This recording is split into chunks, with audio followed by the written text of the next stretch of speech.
Thank you, everybody, for joining here. Our second session, Navigating Creative Freedom, Artistic Expression from Syria and Palestine, a very important conversation. I introduce Basil Nivalati, if I'm pronouncing your name correct, Basil, a program manager and cultural specialist working at the intersection of arts, research, artistic freedom, and the safety and protection of artists all around across the Arab region. We welcome you, Basil. You take the floor now. Thank you, Rida. Appreciate it. Good afternoon, everyone, and welcome to this Safe Havens Freedom Talk session titled, as Rida mentioned, Navigating Creative Freedom, Artistic Expression from Syria and Palestine. As we know, Syria and Palestine represent two deeply complex contexts for artistic expression, shaped by wars, genocide, occupation, displacement, and fragmentation. Despite this, artists continue to create, resist, and preserve cultural memory, often at great personal risk. Our conversation today will not give one single story, but we will try to highlight experiences, strategies, and visions from two cultural leaders. I'm honored to introduce our speakers, IMAN HAMMOURI, Director of the Popular Arts Center in Palestine. IMAN, for over 20 years, she has advanced cultural and community programs and is co-founder of the Palestinian Performing Arts Network. Juman Al-Yasiri, Damascus-born, Paris-based arts manager, consultant, and researcher. She has worked across the Middle East, North Africa, Europe, and the US for the past 2 decades, focusing on arts in times of war, diaspora, and artists at risk. To start, I would like to ask both of you a broad question. What does creative freedom mean to you personally in your current reality? Iman, let's begin with you.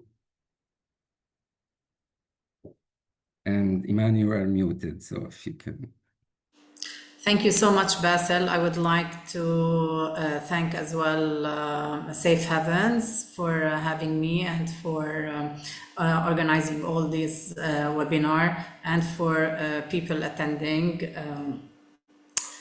Of course, I mean, like this question, when it comes to Palestinian context, with art organizations and artists, they work in this environment, as you said, under the Israeli occupation with systematic restrictions, oppressive measures, and the restriction of movement through checkpoints, separation wall, and even it goes beyond that to harassment and persecution of artists and art organizations.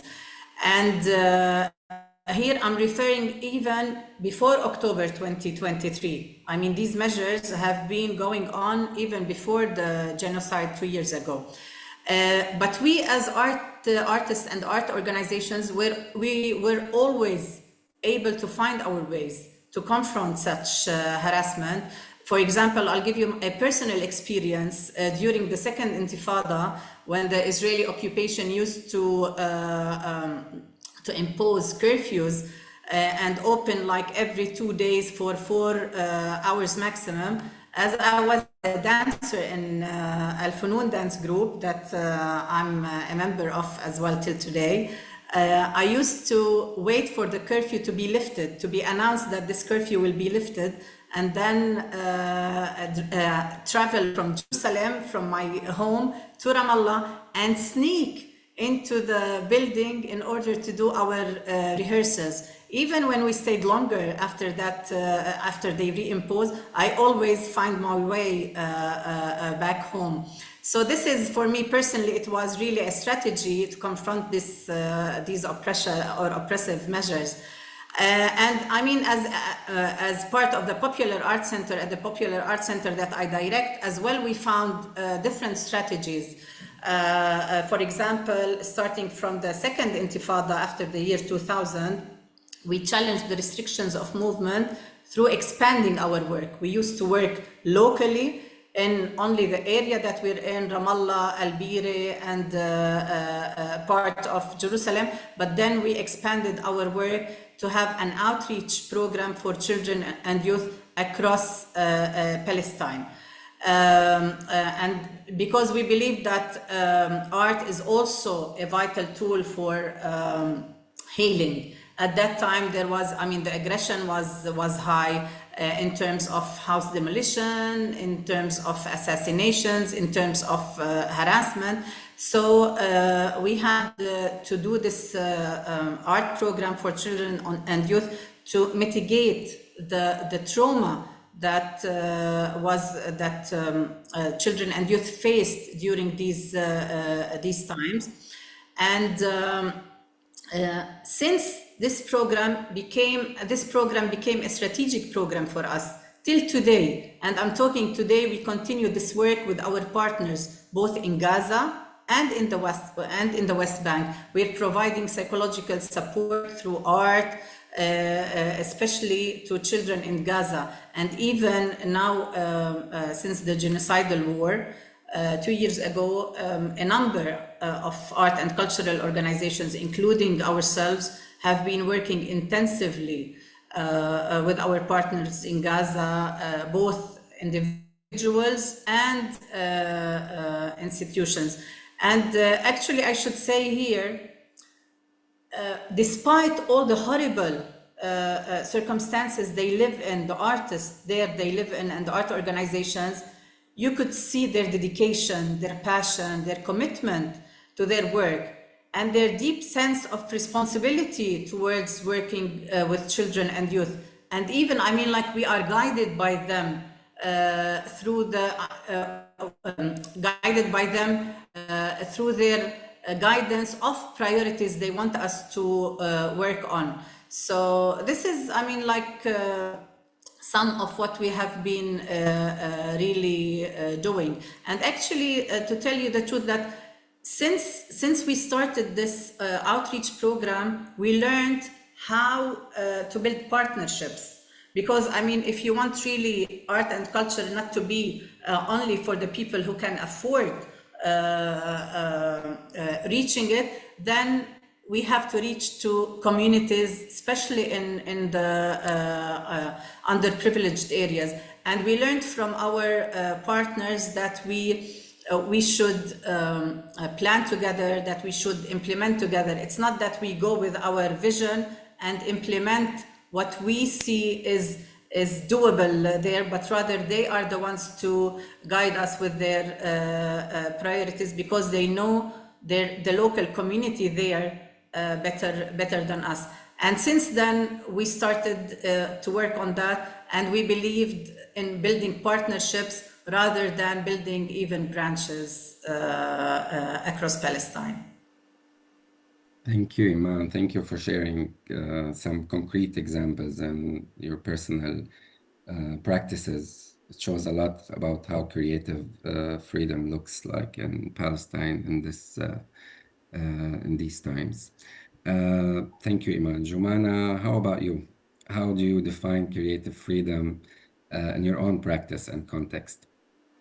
Well, first of all, I'm very happy to be with you, Bassel, and with you, Iman, and thank you everyone for organizing and attending.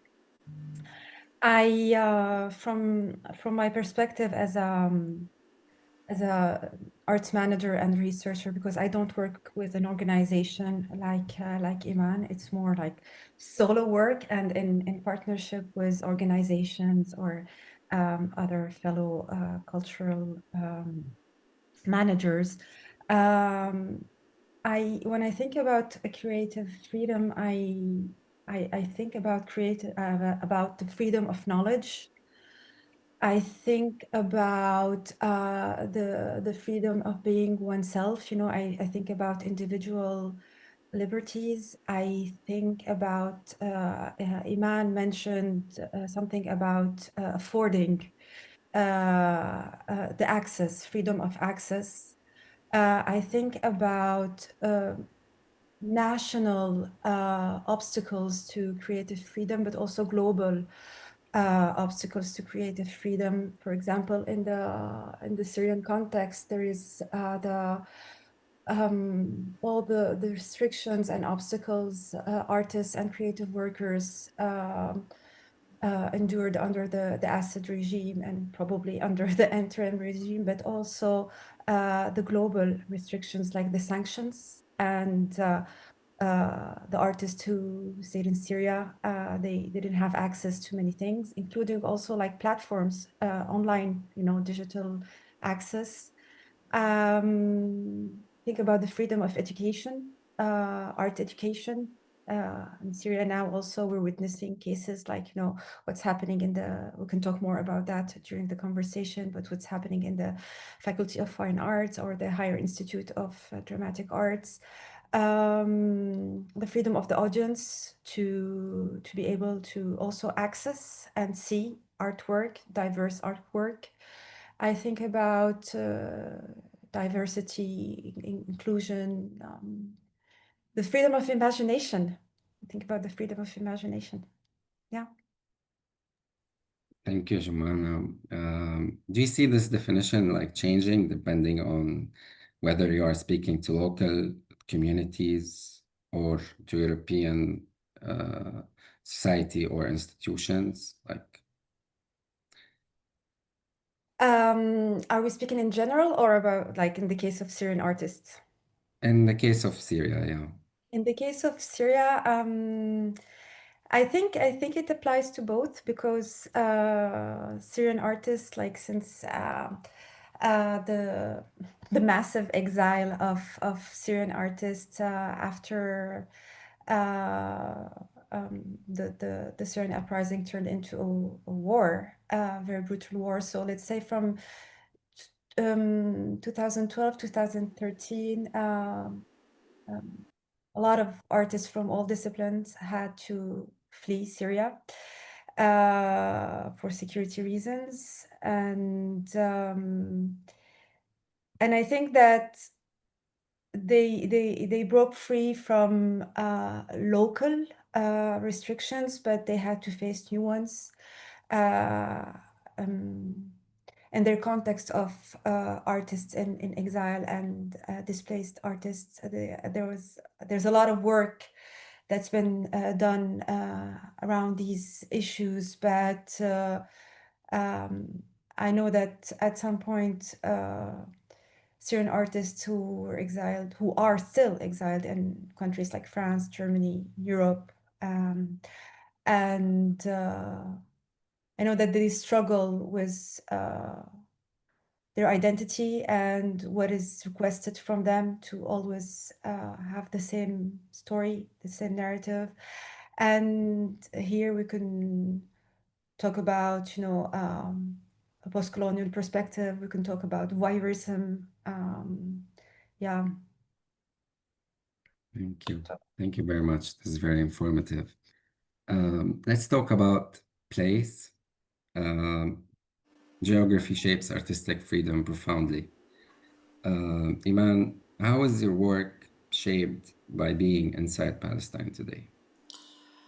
I mean, you could say even there are, some Palestinian artists, when you look at them and who live, artists and groups and even individuals or groups, when they sometimes they do show their work abroad, all over, in different places, but they could not really show, they are never able to show their performances or their productions in Jerusalem, that it can be only 15 minutes or half an hour or 1 hour away from them. And even many artists from Gaza have never been out of Gaza. And this is, as I said, like talking before even the genocidal war. But despite all these repressive measures, I think art movement, including individuals and organizations, they played an essential role. Either preserving memory, cultural heritage, developing art diversity, building bridges with other cultures. They were able really to convey even not only back home, but as well their narrative to the audience at the international level. I think the Palestinian narrative through writers, poets, artists, and intellectuals has really contributed to shaping Palestinian consciousness, either at home or in exile. And I believe it's important to emphasize that art and culture transcended really the internal Palestinian political divisions and fragmentation, and it remained as a unifying actors for Palestinian people wherever they are. And so Palestinian cultural and artistic action, either in the homeland or in the diaspora, in the exile, complement each other. So because of that, we could see Palestinian artists and art movements who were in exile. They produced, and they were very active, they produced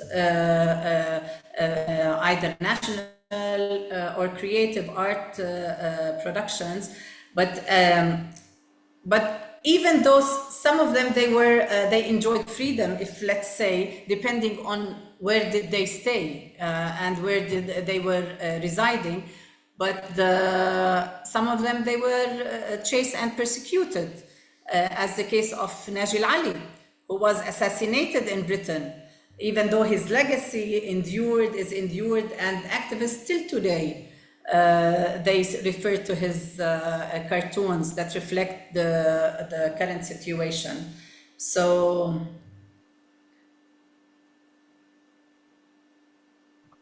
Thank you very much. but because of that, I mean, I could say that we're more of on the art and cultural level, we're unified, either back home here or in the exile. Yeah, definitely. Thank you very much. Joanna, from exile, how do you see geography shaping artistic possibilities and challenges for Syrian artists? It's interesting that we were speaking about this unified vision, and this is very specific to the Palestinian context, because there is the cause, the Palestinian cause, and I think here in the room we all agree on the nature of this cause. The Syrian context has been from the beginning more complicated, much more complicated, because of the diversification of the narratives. In Palestine, there is occupation, and there is a battle against occupation. We want to free Palestine. In Syria, it's much more complicated. There was a dictatorship that lasted 5 decades, half a century, but there are so many other things that happened since 2011, and it got very complicated, and because not everyone really agrees on the narrative, so it becomes more complicated to have this unified vision that we have in the case of Palestine, and unfortunately. What was the question, Basil? Yeah, no problem. I'm just asking, like, how do you see geography shaping the The artistic geography. practices? And is there, like, I know there's possibilities and challenges, and like, if you can tell us a little bit about this. Well, in exile? Yes, in exile, but exile. also inside. I know that you also focusing now on also like because of the transition in Syria and the situation, like there's also monitoring a lot of like what are the possibilities now, and we are seeing Yeah. some possibilities, but also a lot of risks and challenges. Yeah. So I'm part of a research team focusing on censorship and freedom of expression, artistic expression issues in several Arab countries, and I'm the researcher on Syria, and my role is to observe major changes and new trends, if any, in the Syrian context since the the fall of the Assad regime in December of last year. But the question of geography also in the Syrian context is very complicated because the country has been cut. You know, there's Damascus, there's the capital, where despite the 14 years of war, things were still happening. And there are the other parts of Syria and the parts that were still under the Assad regime until December of last year, and others that were under the control of the factions, which are leading the transition in Syria for the moment. And there is the artistic diaspora, the cultural diaspora in the beginning in the neighboring countries, because after 2011, we were artists stayed closer to Syria, like majorly in Lebanon, but also like in Egypt and a little bit in Jordan, the region, also Gulf countries. And then the massive movement toward France. So we have multiple geographies. We have multiple local geography inside, like this, like as if, like, you know, like this collective imagination, like was totally split, and in addition to the multiple layers of exile, in addition to the fact that maybe not everyone agrees on the narrative. So it's very complicated to artists sometimes not only suffer from like, you know, restrictions, obstacles, but also there's a lot of self censorship, or there's self observation, like you watch what you're saying because you don't want to offend anyone. And because we have also like cultural diversity issues and minority issues, and, you know, this very heavy historical package, you know, everyone is like very careful about what they say. And there's also the context in which you live if you're an artist in exile, because you need to keep working and you need funding and you need visibility. So what are you going to say about your identity as a Syrian and about your country? And now with the recent change of relatively recent change of regime, and there's also like all these new questions around individual freedom and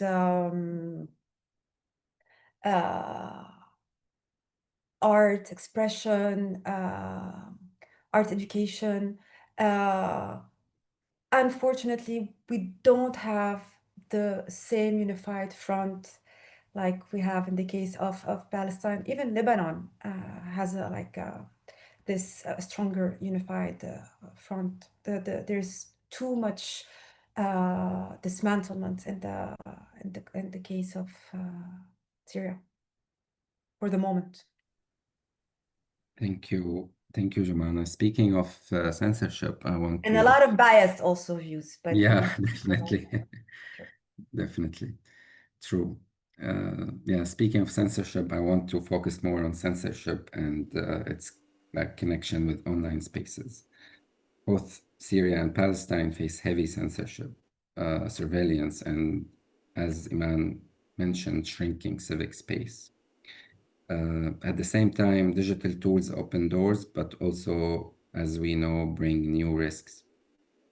Iman, how do artists in Palestine manage censorship? And if there a role, what roles does the online sphere play? I think like digital tools are considered, as you said, like a double-edged sword. Especially the communication, social media platforms. Like on one hand, it has been able to transcend borders despite all restrictions of movement, and it allowed really artistic expressions to reach the entire world. Artists were able to present their stories, their narratives, that traditional media or mainstream media has long suppressed it. Or even has hidden it. Of course, as well, I mean, digital tools has opened new spaces for creativity, has opened new spaces as well. For example, if we're talking about villages that were destructed and they by the Israeli occupation, and even tried to hide that there was any existence for Palestinians. Through these digital platforms, you could really construct the destructed villages and the destroyed villages through these digital platforms, and even present them to international community. In Gaza Strip, I think artists have been particularly creative in using all forms of digital tools, because it was for them the only media that they can, or the only tool that they can reach to the world with it. I mean, like for the past 2 decades, they were able to connect with the world, with the outside world, even the West Bank, through these digital tools. For instance, there was, I don't know if you have heard about them, Atfaluna Association for deaf children, who produced embroidered works, and they were able to be very well known in Palestine, abroad, really to sell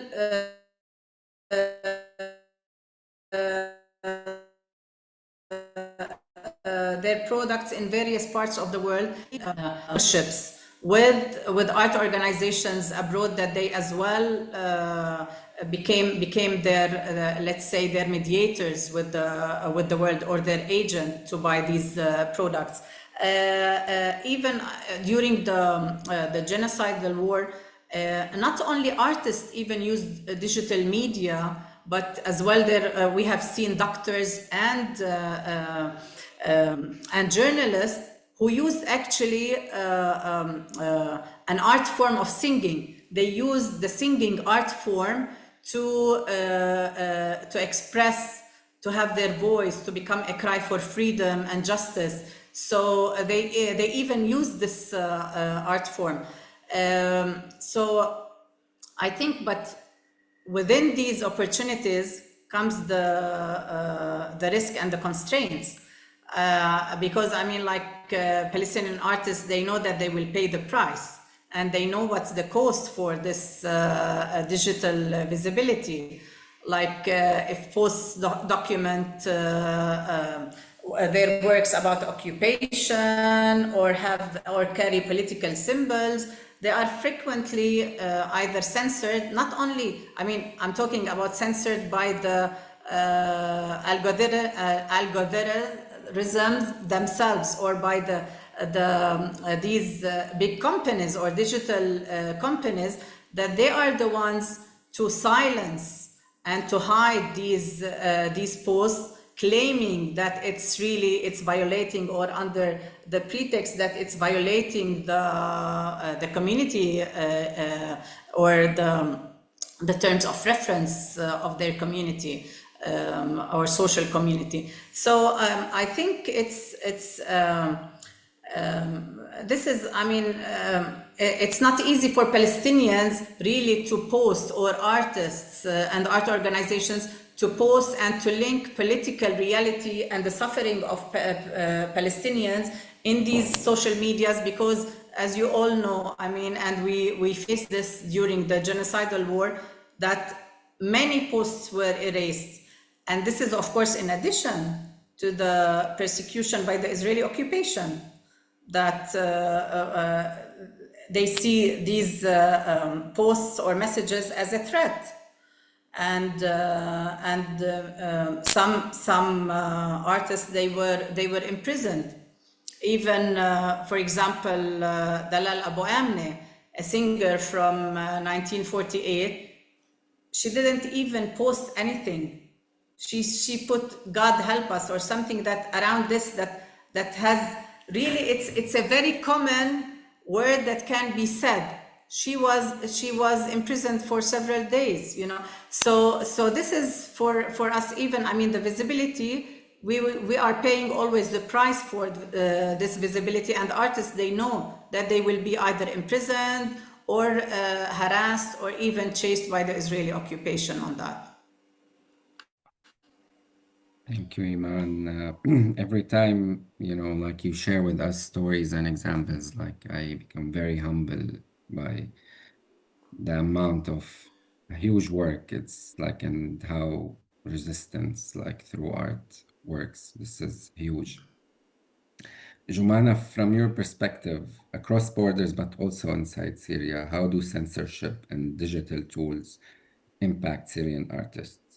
Well, when I was listening to Iman when she gave the example of an artist someone writing on their Facebook page, "God help us," and they could be like arrested or like their account shut down because of something like this. I was thinking this is exactly what the Syrian regime, like the Assad regime, used to do.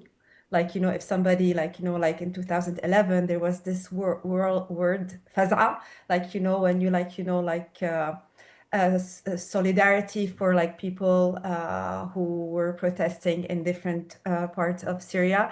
And if you write this word on your Facebook page, you could definitely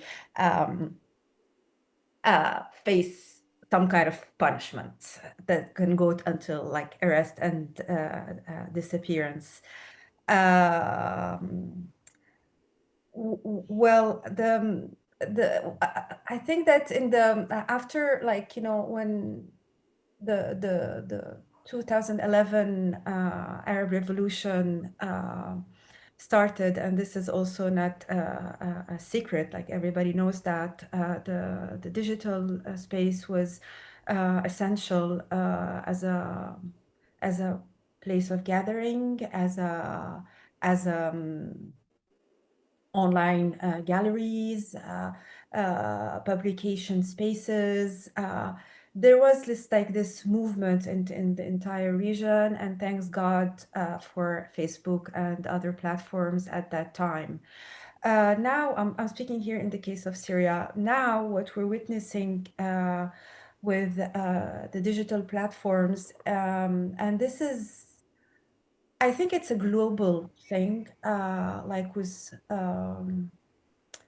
all the trolls and all this, we feel that there is like this global war against freedom of speech. Like we see what's happening in the United States and Europe, and the digital world is, this is where, like, you know, they really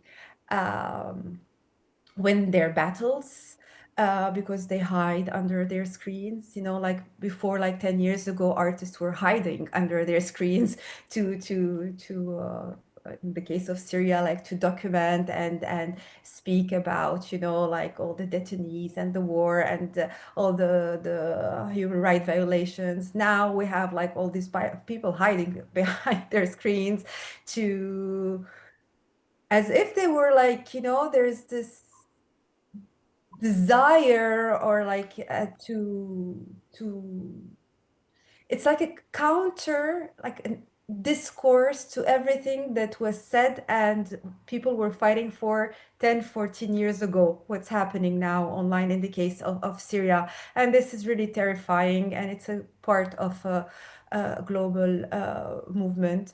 I think that these spaces are still important because they are still places where people can meet, do things together, discover each other. But I don't feel like in the case of Syria that they still have the same positive effect they had 10 years ago. And yeah, time will tell. But for the moment, it feels like the digital realm is a bit terrifying, and we can't really just rely on it because of the fake news and all these crazy stories we hear.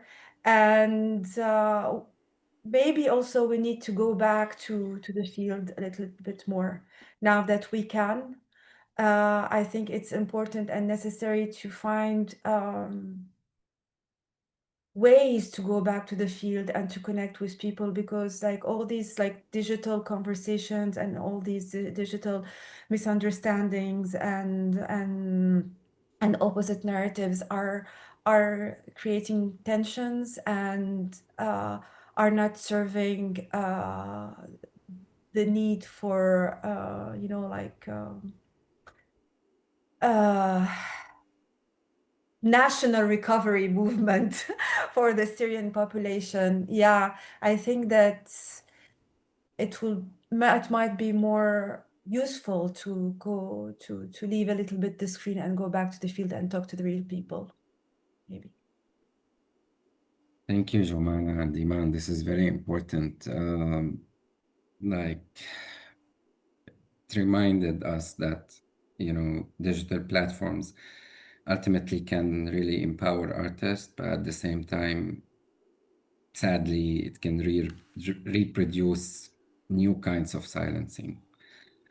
I want to talk about memory with you, Iman, a little bit. Like, art in Palestine often carries the role of memory.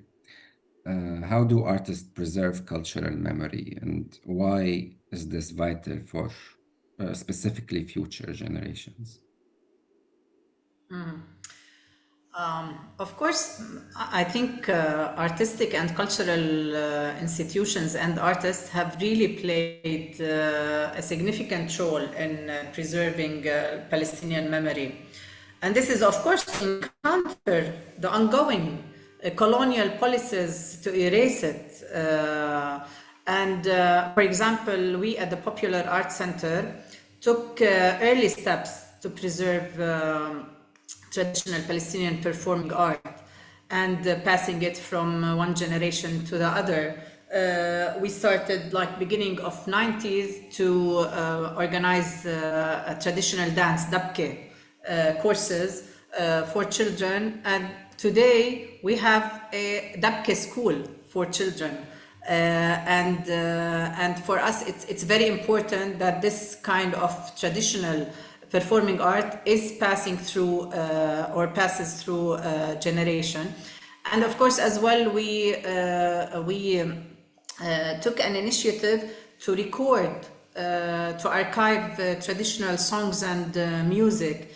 And actually, it happened. It's funny how it happened, because mid 90s, our dance group wanted to do a performance, a show about Palestinian wedding.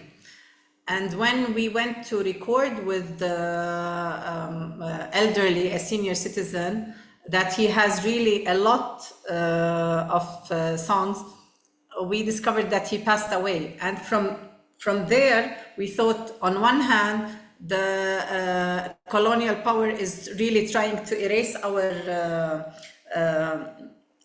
traditions and heritage. And on the other hand, we have to be aware that this is, if we're not passing it to generations, it will go with by the older generation.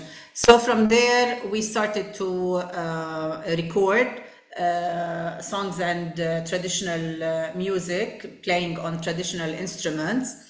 And today we have around 200, more than 220 recording hours in an audiovisual library that became reference for either dance groups, for singers, Palestinian singers, for young artists. And actually it was as well attractive for young artists that some of them who do techno music, and they wanted really to mix between techno and Palestinian traditional music and song. So for us it's very and I think this has been growing, the idea of preserving memory has been growing there's more awareness among artistic and cultural institutions for the need to preserve all aspects related to Palestinian memory, not only customs or traditional dance, but also people's stories and tales. And from here, this this included some of the institutions included in their recording interviews with elderly and families, archiving their diverse life stories, particularly refugees who were displaced from their towns and villages during the Nakba in 48. And one of these institutions that are specialized in archiving the lives even of ordinary people, not even only artists or writers, or it's called Khaza'in Foundation in Jerusalem. And another example is that the Palestinian Museum is archiving this memory by collecting and cataloging even volumes, books, photographs, and not only they collect these photos and catalogs, but as well they conduct research to highlight this archive with both its cultural and social dimensions. Thank you, Iman, for sharing such an important examples. Amazing work. Jumana, I want to talk about labeling with you and framing. Syrian artists in exile often encounter that being framed as sometimes refugee artists or reduced to political identities. How does this affect opportunities and risks? And how do you think artists resist being defined by external frames? Well, this goes beyond of being an artist in exile or a refugee artist. It's the entire question of representation and perspective and trust. I like to also to add trust, because sometimes I feel or I observe a behavior that shows lack of trust from art organization like European, I don't know, like let's call them white art organizations, in regard to artists from our region, the Arab world, conflict zones, the global South in general. As if like the fate of these artists is to only confirm and reassure the world that its perspective on this region, on these regions, is right. And like this, like after 2011, especially the 4 or 5 years after 2011, there was like real pressure on Syrian artists to confirm that they are under attack, oppressed, like all these like terrifying, traumatic things they went through. And once some of them, not necessarily all of them, were ready to move on to other stories or other narratives, it became very, very difficult and complicated. And we saw some people like, you know, even distancing themselves from their practice. But this really goes beyond the fact that they are Syrians and beyond their status as exiled. It's also like the question of language, the Arabic language, the place of the Arabic language in the world today, especially in Europe now. A lot of misunderstanding, a lot of also like, you know, like putting everyone in the same basket and like, you know, like they're all Arabs and they all come from conflict zone and they're all brown people, you know, like it, and it becomes like, you know, a caricature a little bit. How do artists resist? It's individual journeys, Basel. It's like there's not one way, but I think if because in this in this panel, we're also talking about solidarity, and I think that we can also talk about policies and decision making and working differently. I think that if we want to do something together, all of us here in the room and beyond, trust is needed, and also inclusion in the decision-making process.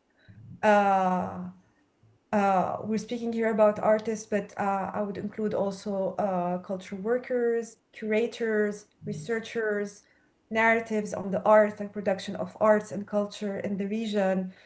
All this is part of the resistance. It's not like the responsibility of the artist to resist by him or herself alone in the world.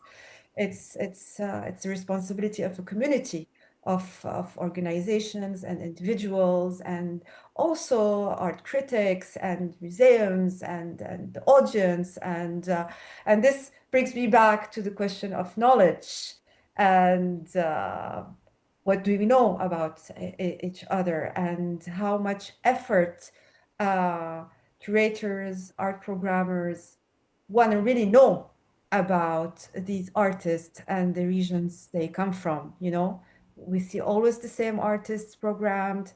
We see, like let's talk about performing arts here, like, you know, in France, it's always the same names from the extended Middle East and North Africa region. No trust, no effort, a bit of laziness. So yeah, it's a general effort, and a lot of trust is required. Because also, I'm just going to add something about trust, because also artists from the region, Syrian artists and artists from the region, are also not trusting anymore the organization they believed in, especially after what happened in Palestine. And also Syrian artists felt totally abandoned after, you know, all these promises, and everyone like wanted to support them in 2012, 13, 14, 15. I think this totally like stopped into 2016. I think that it's a two-way situation.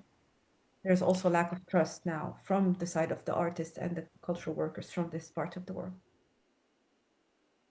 Thank you, Jumana. I know we have to open the discussion for the like our audience, but just briefly, you know, like while we were preparing, we have a lot of topics to cover, and I have a lot of questions for you, but I will open the discussion for the audience just briefly in 1 minute. I just want to close this part of this session and ask each of you very brief thought, like less than a minute, like what gives you hope for the future of artistic expression from Syria and Palestine? From what I heard, like everything you said gives me hope. Like, and Jumana just mentioned trust as well. This is very essential. Just briefly, like less than a minute, Iman, if you can just give us a brief thought about what gives you hope about the future of expression, like artistic expression in Palestine. What gives me hope is that to change the whole environment of oppression. But nevertheless, even, I mean, within this, I think solidarity, that maybe we haven't spoken about, that solidarity of artists together, they can really make a change. I always say that an artist can have an impact on people much more than a politician can have in his or her speech. So I believe if there is more solidarity, and I'm talking about real solidarity on the ground that make a change. For example, when we talked about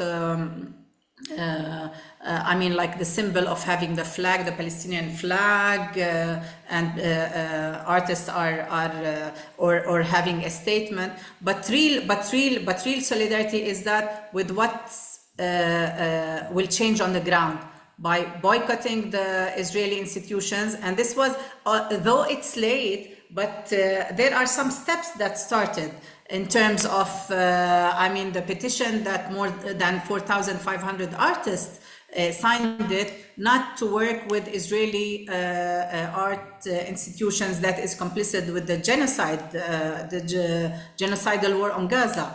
As well, we could see, what has taken place in Wembley, the big show that in solidarity with Palestine, and as well to raise funding for Palestine. So I'm talking about different, and this is actually, we have some steps that we have started in the second Intifada, that some of us as art organizations came together, and we made really a change when let me say, with two notable or well-known artists. One of them, Roger Waters, who came and performed in Tel Aviv, and after meeting with Palestinian art organizations and the academic boycott, he changed dramatically, and he became a fierce advocate of Palestine.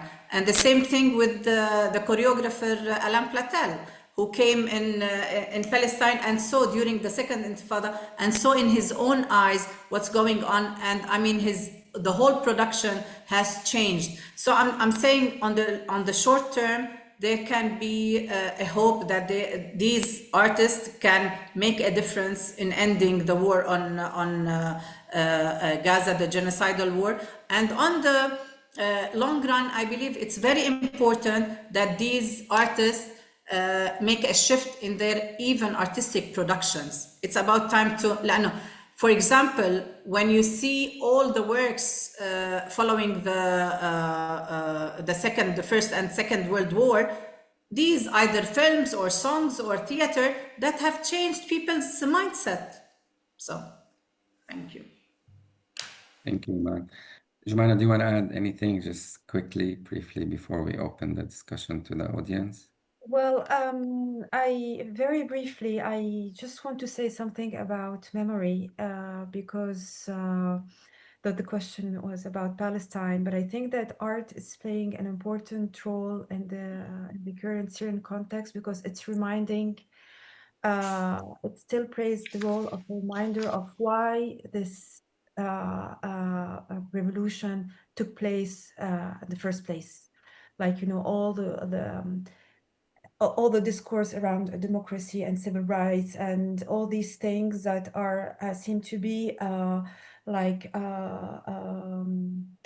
fought against by the current interim government, and artists and cultural workers are bringing back, are using the memory of the first years to remind people why all this started in the first place. And I think also about solidarity. There is a problem, and maybe it would be people who speak more about this in another panel. Like, what's happening with the causes from our region is that because of funding, there's a competition between causes. So unfortunately, what happened is some artists will not show solidarity with a specific cause because there is this competition battle for funding. And my hope is that though I don't personally trust the current arts and culture governmental organization in Syria, I do trust people, and I do trust the young generation, and I do trust that we can go back in time, and that if allowed, arts and culture can still play a huge role in civil peace building in Syria. And that's it for me. Thank you very much. Thank you both for a very, very powerful reflections. Now I'll open the discussion for the audience. Please, if you have a question,